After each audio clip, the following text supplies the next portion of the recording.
ಹರೇ ಶ್ರೀನಿವಾಸ ಹರೇ ಶ್ರೀನಿವಾಸ ಹರೇ ಶ್ರೀನಿವಾಸ. ಯಶೋದೆ ನಿನ್ನ ಕಂದಗೆ ಏಸು ರೂಪವೇ ಏಸು ರೂಪವೇ. ಯಶೋದೆ ನಿನ್ನ ಕಂದಗೆ ಏಸು ರೂಪವೇ ಏಸು ರೂಪವೇ.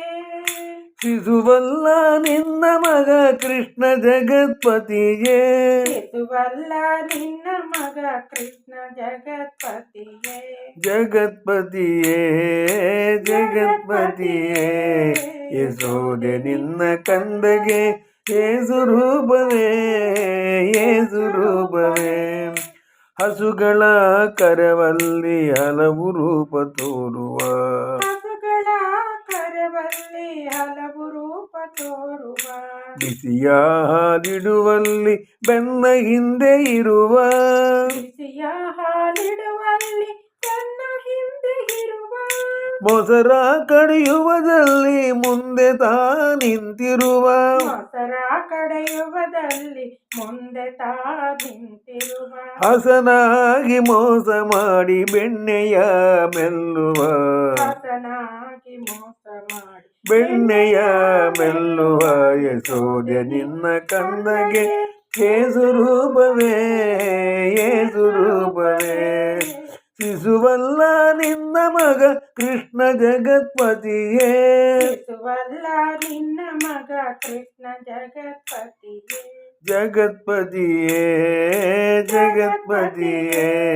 ಯಶೋದೆ ನಿನ್ನ ಕಂದಗೆ ಏಸು ರೂಪವೇ ಏಸು ರೂಪವೇ. ಒಬ್ಬರ ಮನೆಯಲ್ಲಿ ಮಲಗಿತಾನಿರುವ. ಒಬ್ಬರ ಮನೆಯಲ್ಲಿ ಮಲಗಿತಾದಿರುವ. ಒಬ್ಬರ ಮನೆಯಲ್ಲಿ ಬೆಣ್ಣೆ ಕದ್ದು ಮೆಲುವ. ಒಬ್ಬರ ಮನೆಯಲ್ಲಿ ಬೆಣ್ಣೆ ಕದ್ದು ಮೆಲುವ.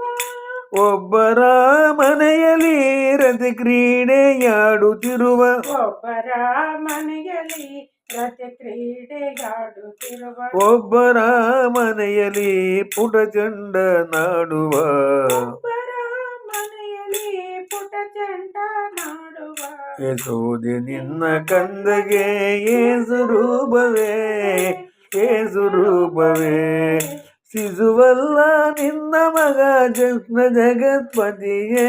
ಶಿಶುವಲ್ಲ ನಿನ್ನ ಮಗ ಕೃಷ್ಣ ಜಗತ್ಪತಿಯೇ ಜಗತ್ಪತಿಯೇ ಜಗತ್ಪತಿಯೇ. ಯಶೋದೆ ನಿನ್ನ ಕಂದಗೆ ಏಸು ರೂಪವೇ ಏಸು ರೂಪವೇ. ಹಿಂದೆ ತಾ ನಿಂದಿರುವ ಮುಂದೆ ಹೋಗುತ್ತಿರುವ. ಹಿಂದೆ ತಾ ನಿಂತಿರುವ ಮುಂದೆ ಹೋಗುತ್ತಿರುವ. ಇಂದು ಮುಖಿಯರ ಕೂಡೆ ಸರಸ ಮಾಡುವ. ಇಂದು ಮುಖಿಯರ ಕೂಡೆ ಸರಸ ಮಾಡುವ. ಬಂದು ನೋಡೆ ಯಶೋದೆ ಬಣ್ಣದ ಮಾತಲ್ಲ. ಬಂದು ನೋಡೆ ಯಶೋದೆ ಬಣ್ಣದ ಮಾತಲ್ಲ. ನಂದ ಗೋಪನ ಕಂದ ಪುರಂದರ ವಿಠಲ. ನಂದ ಗೋಪನ ಕಂದ ಪುರಂದರ ವಿಠಲ. ಯಶೋದೆ ನಿನ್ನ ಕಂದಗೆ ಏಸು ರೂಪವೇ ಏಸು ರೂಪವೇ. ಶಿಶುವಲ್ಲ ನಿನ್ನ ಮಗ ಕೃಷ್ಣ ಜಗತ್ಪತಿಯೇ ಜಗತ್ಪತಿಯೇ ಜಗತ್ಪತಿಯೇ. ಯಶೋದೆ ನಿನ್ನ ಕಂದಗೆ ಏಸು ರೂಪವೇ ಏಸು ರೂಪವೇ.